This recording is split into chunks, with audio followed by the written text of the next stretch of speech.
এই মুহূর্তে দাঁড়িয়ে আমার ধারণা যে অল্প কিছু মানুষজন ছাড়া যারা পলিটিক্যাল এই ডিসকোর্সটাকে কনসেনসাস কমিশনের আলোচনাটাকে এই জিনিসটাকে খুব ক্লিয়ারলি ফলো করেছেন গত প্রায় 9-10 মাস যাবৎ, তারা ছাড়া এই মুহূর্তে কারো কাছেই জিনিসটা খুব স্পষ্ট না।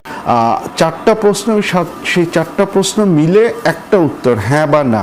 মানুষজনকে অ্যাটলিস্ট এইটুকু আমাদের বোঝাতে হবে যে সে যদি হ্যাঁ ভোট দেয় তাহলে তার কনসিকোয়েন্সটা কী হবে রাষ্ট্রের কাঠামোর জন্য, সে যদি না ভোট দেয় তাহলে তার কনসিকোয়েন্সটা কী হবে। এই মুহূর্তে আজকে দাঁড়িয়ে প্রশ্নগুলো অবশ্যই অস্পষ্ট, কারণ এগুলো নিয়ে কোনো ধরনের ক্ল্যারিটি আমরা তৈরি করতে পারিনি। চারটা প্রশ্ন, সেই চারটা প্রশ্ন মিলে একটা উত্তর হ্যাঁ বা না।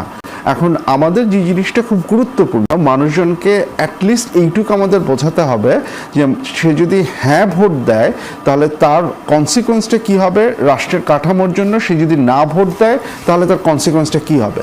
এই মুহূর্তে দাঁড়িয়ে আমার ধারণা যে অল্প কিছু মানুষজন ছাড়া যারা পলিটিক্যাল এই ডিসকোর্সটাকে কনসেনসাস কমিশনের আলোচনাটাকে এই জিনিসটাকে খুব ক্লিয়ারলি ফলো করেছেন গত প্রায় 9-10 মাস যাবৎ, তারা ছাড়া এই মুহূর্তে কারো কাছেই জিনিসটা খুব স্পষ্ট না।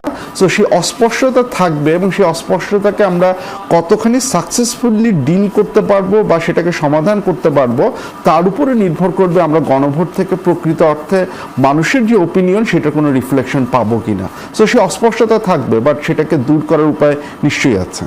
কারণ হচ্ছে আমাদের এই সচেতনতাটাই হচ্ছে আমাদের তৈরি করতে হবে। কারণ আমরা যেটা একটা ভালো জিনিস হচ্ছে যে আমরা যেহেতু নির্বাচনের দিন করতে পারছি গণভোটটা, আমরা আমাদের হাতে এখনও নভেম্বর, ডিসেম্বর, জানুয়ারি প্রায় 2-3 মাসের মতো সময় আমাদের হাতে আছে এই জিনিসপত্রগুলোকে জানানোর।